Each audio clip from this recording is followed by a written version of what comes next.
नमस्कार दोस्तों, आप कैसे हैं। उम्मीद करता हूँ कि आप अच्छे होंगे। तो आज हम लेकर आए हैं रिवीजन क्लास 10th क्लास का NCERT chapter 2। NCERT chapter 2 10th class से टियर 4 में काफ़ी अधिक प्रश्न पूछता है, इसलिए इसको बारीकी से और क्वेश्चन के साथ थोड़ा बहुत देखना है। तो हम आगे चलते हैं चैप्टर 2, जिसका नाम है, यानी कि जो पहला चैप्टर है वन एवं वन्यजीव संसाधन। तो एक इसमें सवाल देखते हैं। तो सबसे पहले थ्योरी देखते हैं कि एक नारक था, लिखा हुआ नारक लेप्चाओं की दुनिया में आप संगीत के जनक हैं। यानी कि जो लेप्चाओं की दुनिया में कौन नारक जो है संगीत का जनक है। इसका देखिएगा पश्चिम बंगाल है। कौन सा? पश्चिम बंगाल। और पश्चिम बंगाल में ये पश्चिम बंगाल है। अब पश्चिम बंगाल के उत्तरी दार्जिलिंग में,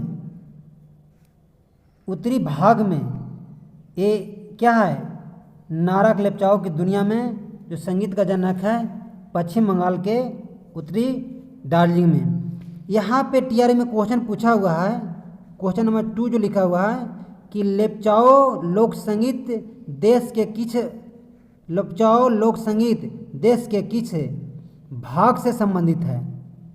तो आंसर आता है उत्तरी दार्जिलिंग। इसका मतलब है ये सवाल जो पूछता है कि लेप्चाओ लोक संगीत देश के किस भाग से संबंधित है, तो आंसर होगा उत्तरी दार्जिलिंग, यानी कि उत्तरी भाग में। आंसर इसका यह है। एक मैंने क्वेश्चन बनाया है कि लोप्चा लोक संगीत किस राज्य से संबंधित है। अगर केवल राज्य पूछेगा तो कौन सा हो जाएगा? पश्चिम बंगाल। कौन सा? पश्चिम बंगाल।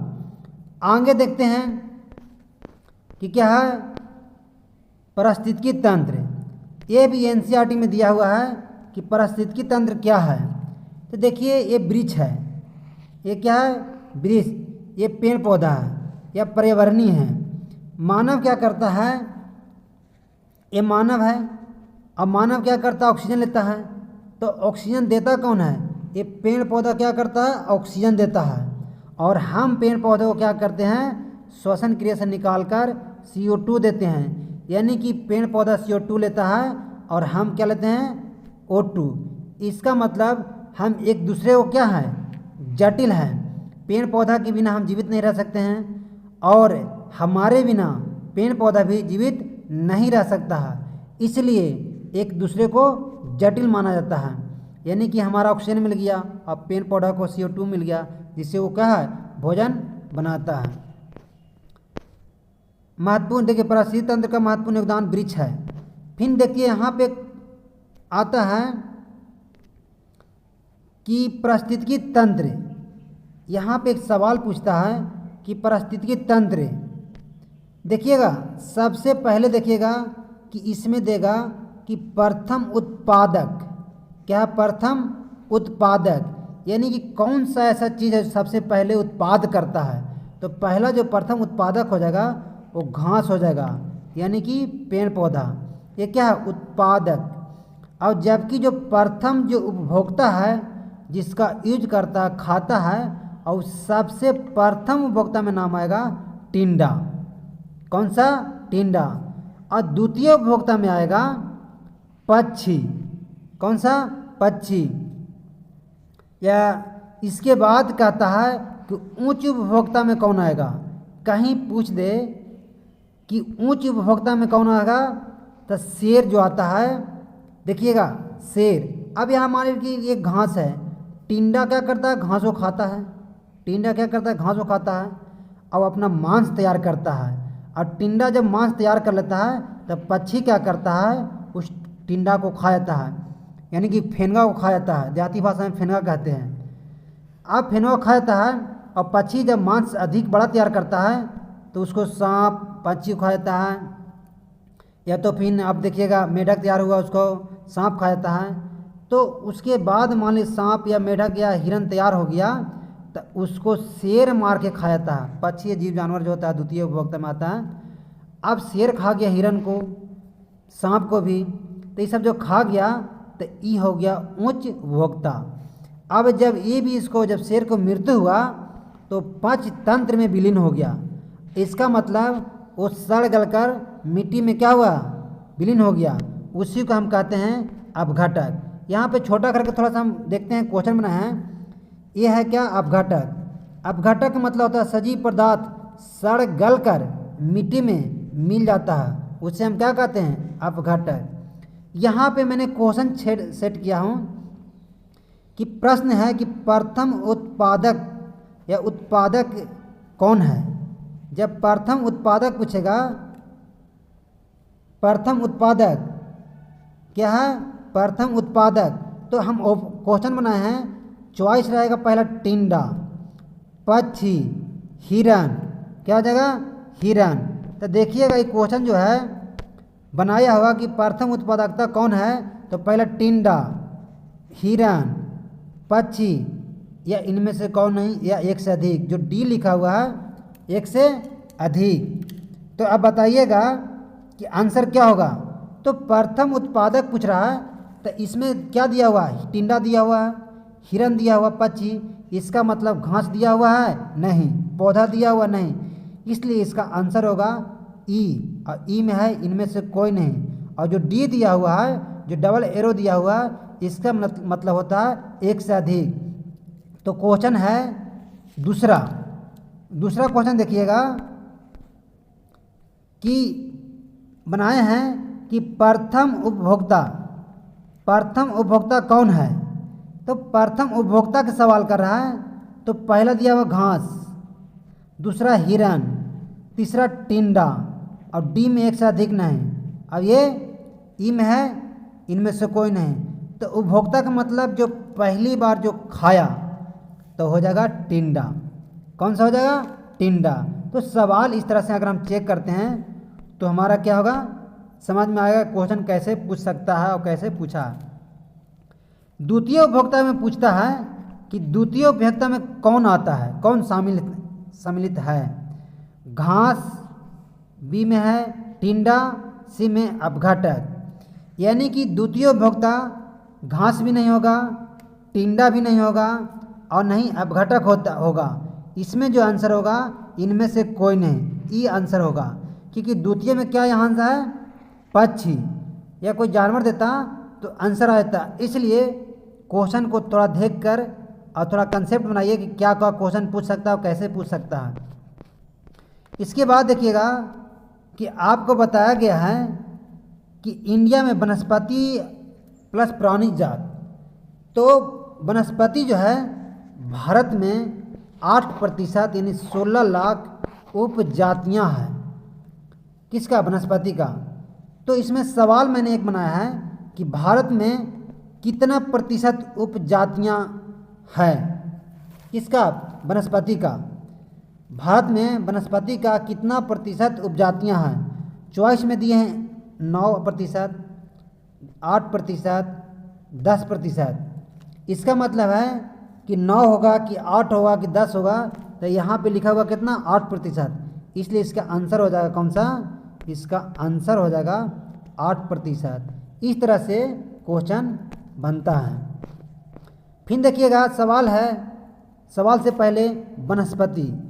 वन विभाग के प्रबंधक में कई भागों में बांटा गया है।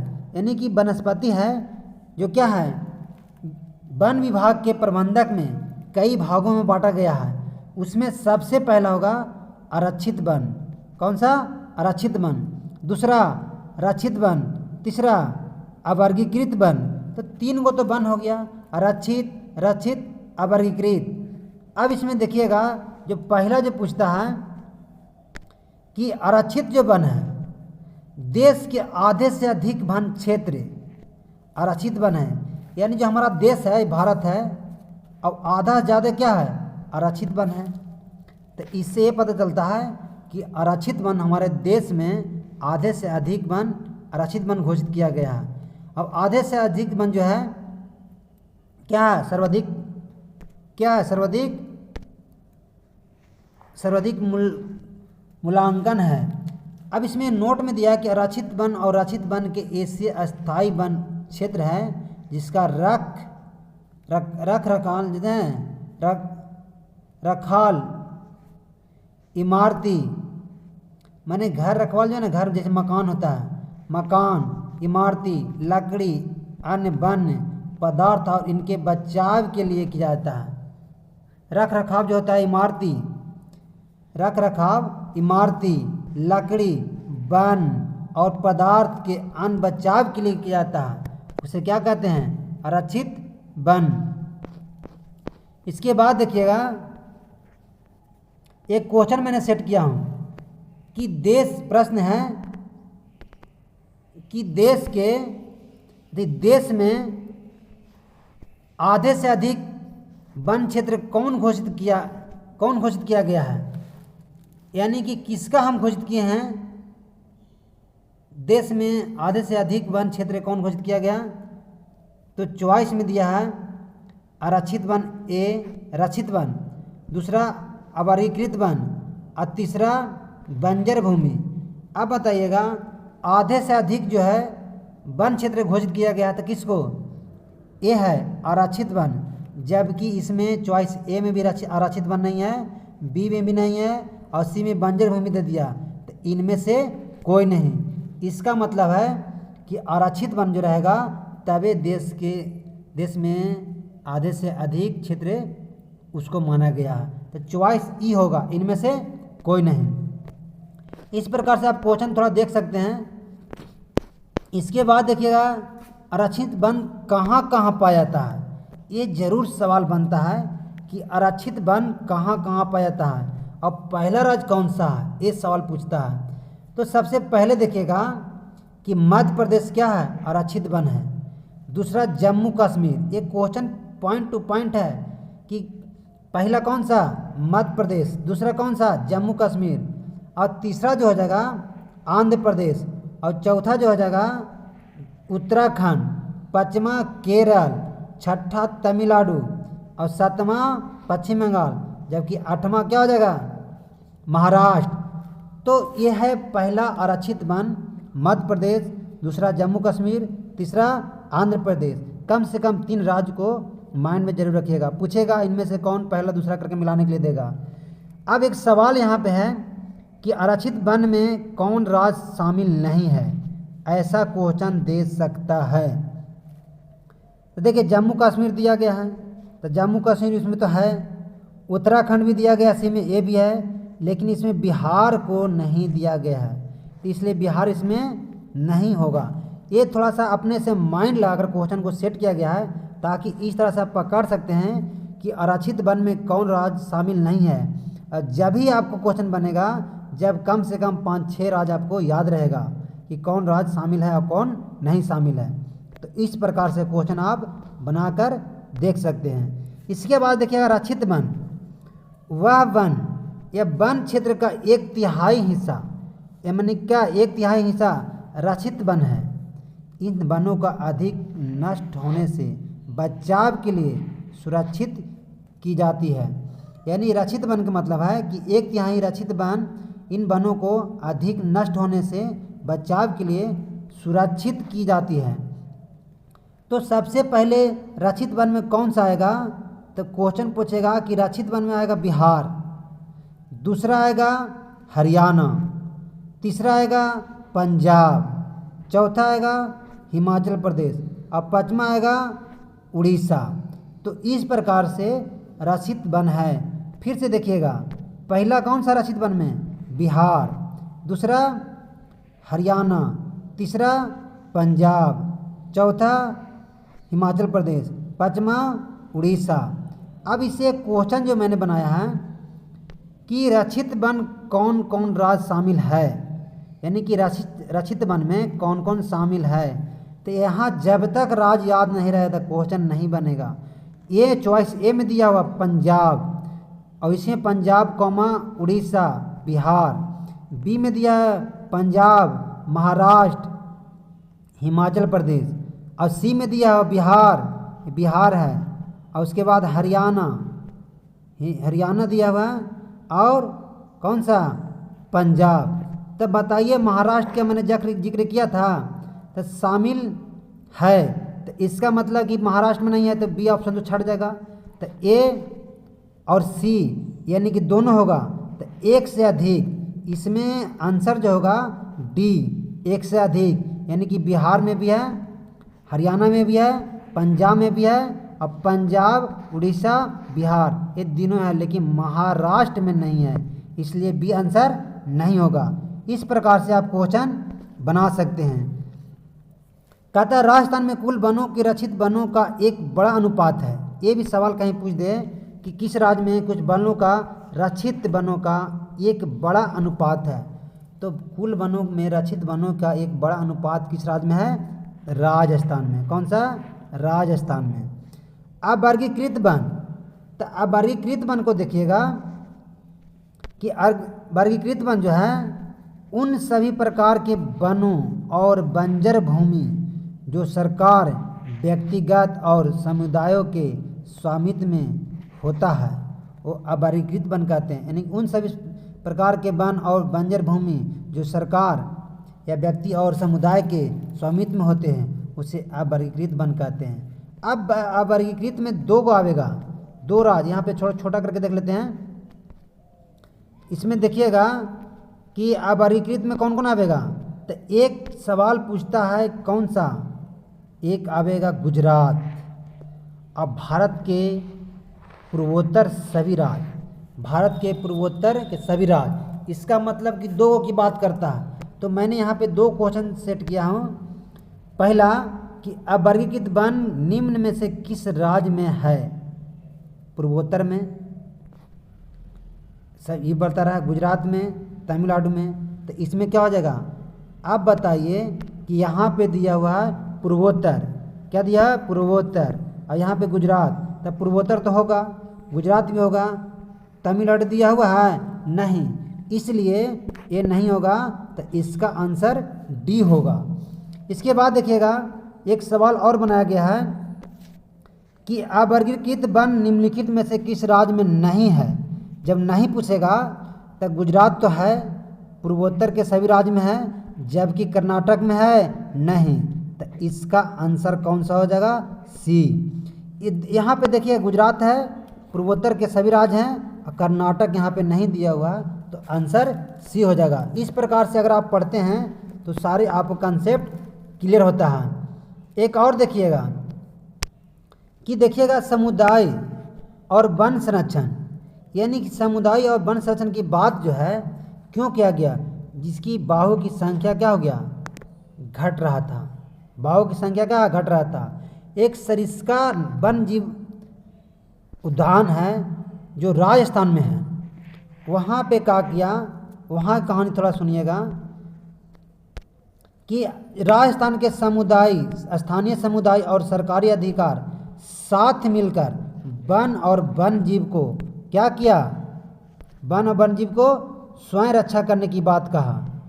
इसलिए कि देखिएगा समुदाय और वन यानी कि दोनों मिलकर रक्षा किया, तो राजस्थान के स्थानीय समुदाय और सरकारी अधिकारी दोनों मिलकर वन और वन जीव को सुरक्षा स्वयं किया, क्योंकि वहाँ की खनन, शिकार और ये सब वर्जित कर दिया स्थानीय लोग, और सरकार ने भी क्या किया? समर्थन किया।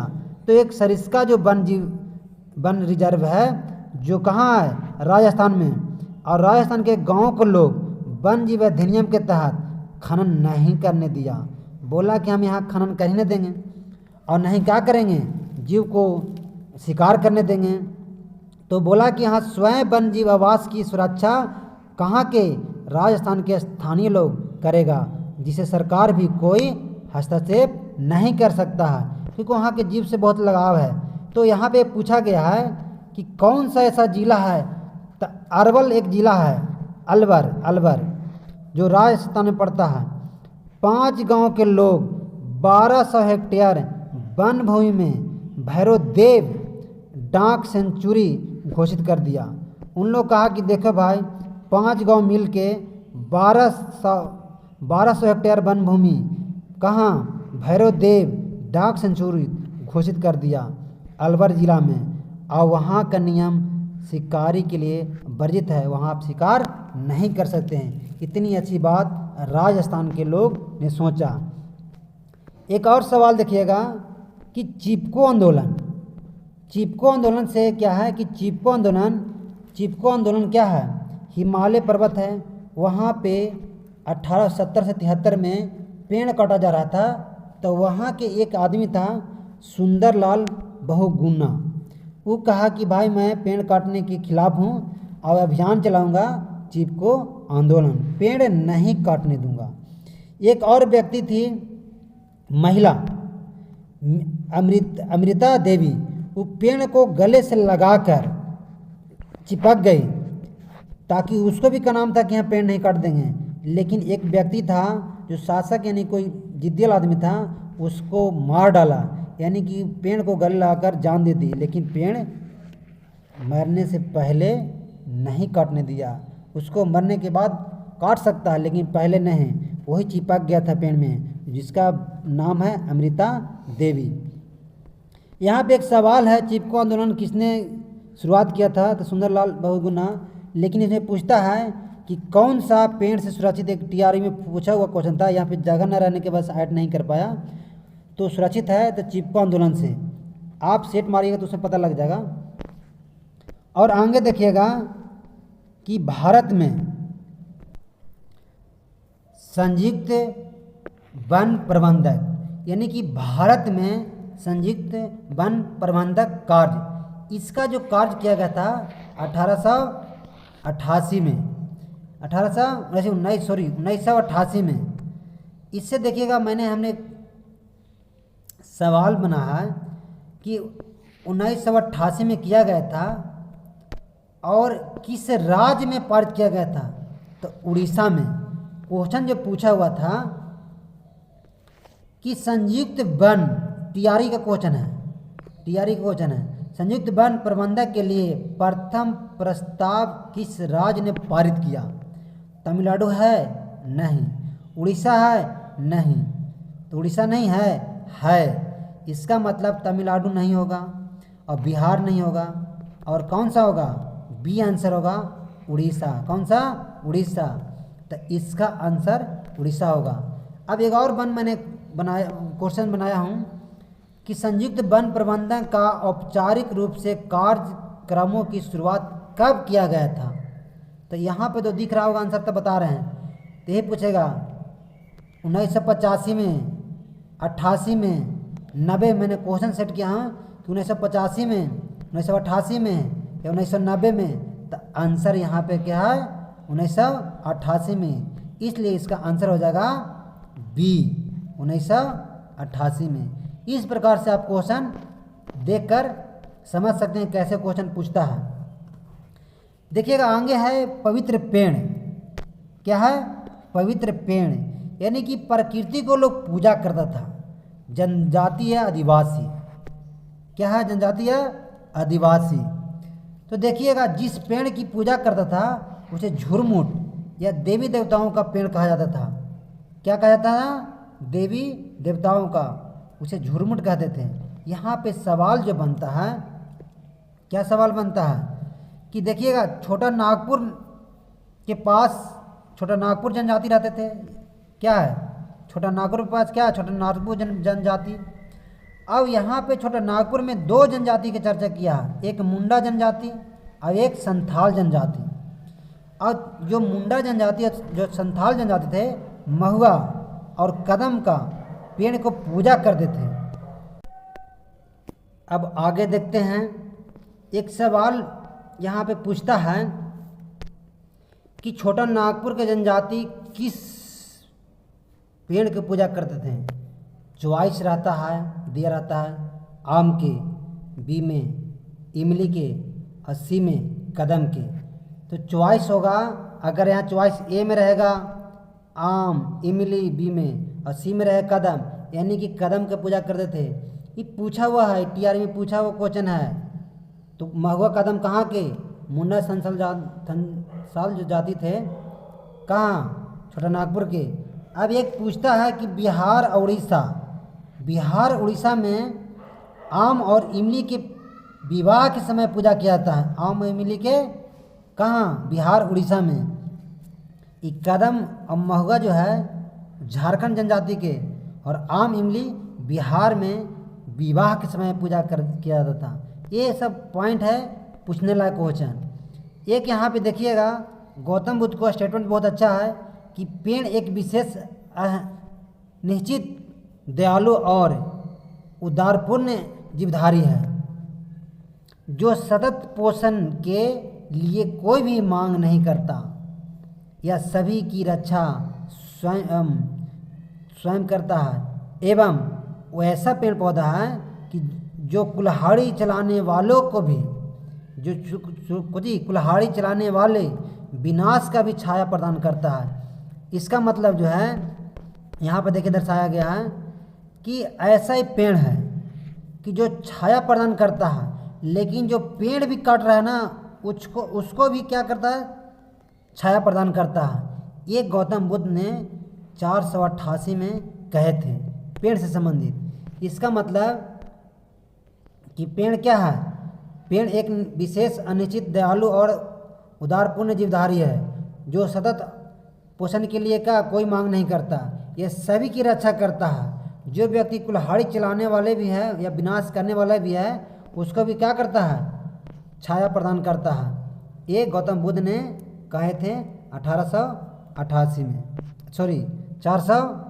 में। इसके बाद देखते हैं कि वनस्पति जात और प्राणी जात का ह्रास यानी कि नुकसान। तो देखिएगा, अगर इसको देखा जाए तो देखिएगा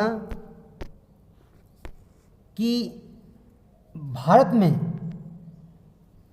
में वनों का सबसे बड़ा नुकसान औपनिवेशिक काल में हुआ था। किसमें? औपनिवेशिक काल में। यानी कि भारत में वनों का सबसे बड़ा नुकसान औपनिवेशिक काल में हुआ था। तो क्या क्या औपनिवेशिक काल में किया गया था जिससे हमारा वनस्पति का नुकसान हुआ था? तो पहला जो है रेल लाइन, दूसरा कृषि, तीसरा व्यवसाय, और चौथा जो है वानिकी, और जो पांचवा है खनन क्रियाओं में वृद्धि, यानी खनन क्रियाओं का अधिक निकालने से क्या हुआ था? भारत में वनस्पति का क्या हुआ था? नुकसान या ह्रास हुआ था।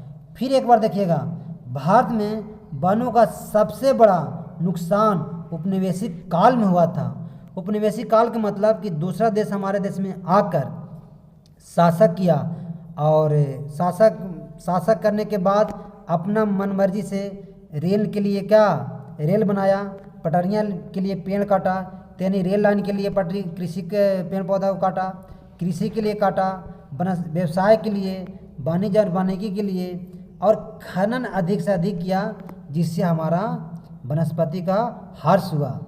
फिर पूछता है कि स्वतंत्रता के प्राप्ति के बाद वन संसाधनों के सिकुड़ने से कृषि का फैलाव हुआ।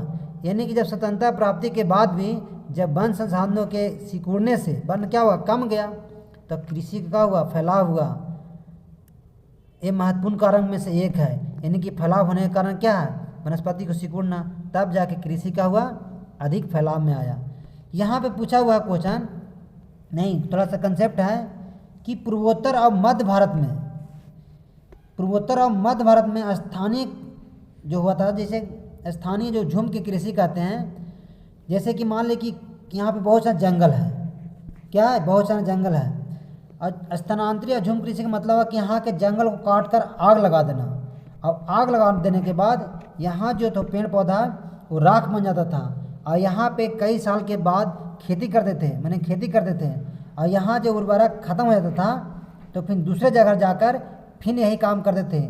इसलिए से स्थानांतरित झुम कृषि या स्लैश एंड बर्न के नाम से भी जाना जाता है, जिसके चलते भी हमारे देश में क्या हुआ? पेड़ की कटाई हुआ। ये है वनस्पति का ह्रास के कारण। इसके बाद देखिएगा कि संवर्धन या वृक्षारोपण, यहाँ पे थोड़ा सा इंग्लिश वर्ड था इसलिए मैंने छोड़ दिया हूँ, यहाँ पे लिखा संवर्धन या वृक्षारोपण।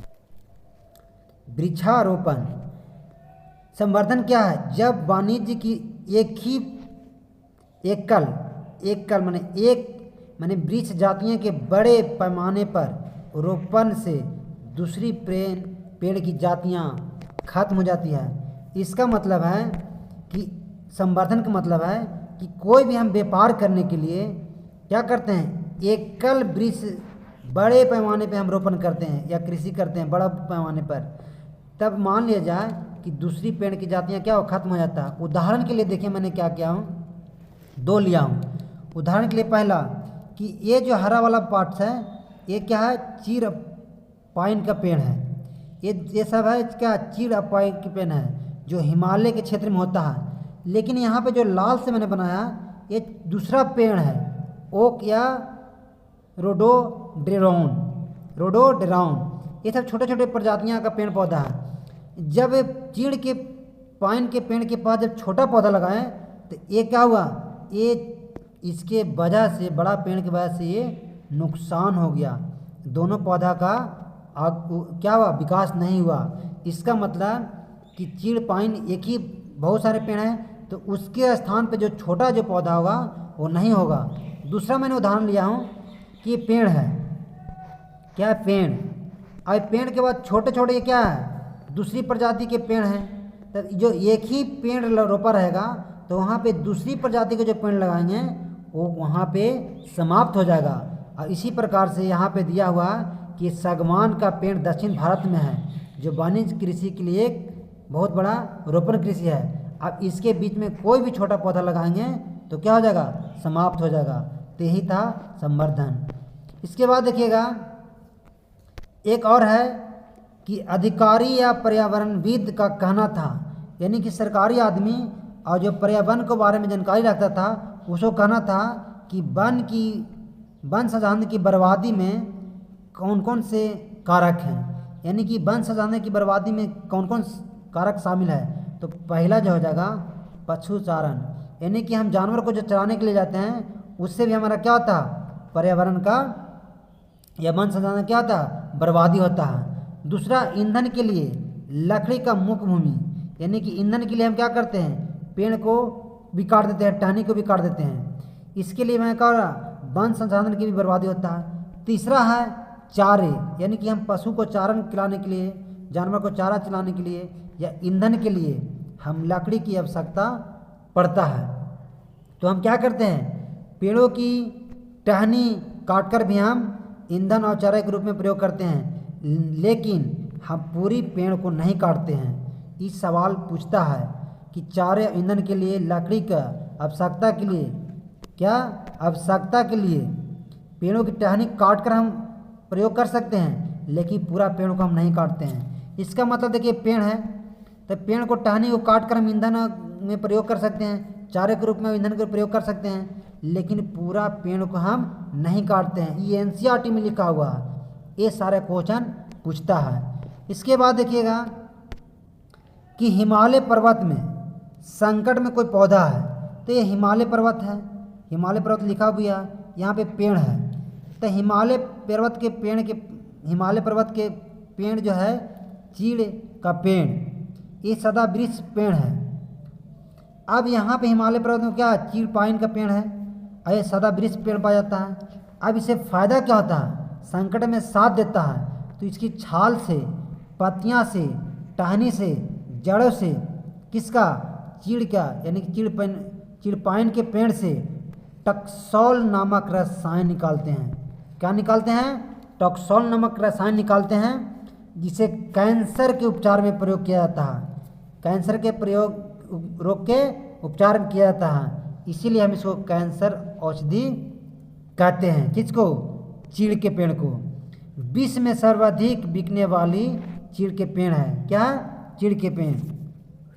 भारत में वन और वन जीव संरक्षण, ये आगे देखते हैं क्या है, भारत में वन और वन जीव संरक्षण। तो भारत में वन और वन जीव संरक्षण की बात करता है 1960 से 1970 के दशक में, 1960 और 70 के दशक में के दौरान पर्यावरण के रक्षण में ने भारतीय वन जीव संरक्षण अधिनियम लाया। यानी कि भारत में वन और वन जीव को संरक्षण के लिए भारतीय वन संरक्षण अधिनियम आया 1972 में लागू किया गया। इसके तहत बनाया गया कि संकटग्रस्त जातियों को बचाव करना है। क्या करना है? संकटग्रस्त जातियों को बचाव करना है और वन जीव आवासों का और शिकारों पर भी प्रतिबंध लगाना है। यहाँ पे शिकार भी नहीं करने देना है। अब यहाँ पे देखिए अंडरलाइन किया हुआ है कि वन जीव आवासों का कानून संरक्षण तथा जंगली जानवरों को व्यापार पर भी रोक लगाना है। ये हमारा नियम बन के आया। आगे देखते हैं कि कुछ यहाँ पे छूटा हुआ था जो आने वाला दिन में वो आगे मैं पढ़ाऊँगा, उसको मैं देख लेता हूँ चर्चा। पहले देखिए यहाँ पे भारत में जैव विविधता का कम करने के लिए कारक, यानी कि भारत में जैव विविधता को कम करने के लिए कारक कौन कौन से, यानी कि जैव विविधता को कम किसके कारण हुआ। तो पहला जो था वन जीव के आवास का विनाश, जिसके कारण हमारा जैव विविधता को कमी हुआ। वन जीव के आवास का विनाश। दूसरा जंगली जानवरों का शिकार, यानी कि अखेट करना, यानी शिकार करना, मारकर खा जाना। तीसरा है पर्यावरणीय प्रदूषण या विषविक्तीकरण।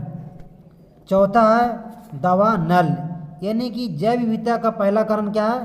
पहला अगर पूछेगा तो वन जीव का आवास का विनाश करना, दूसरा जंगली जानवरों का शिकार करना, तीसरा पर्यावरणीय प्रदूषण, चौथा दवा नल। ये हमारा क्या है? जैव विविधता को कम करता है, कारक है।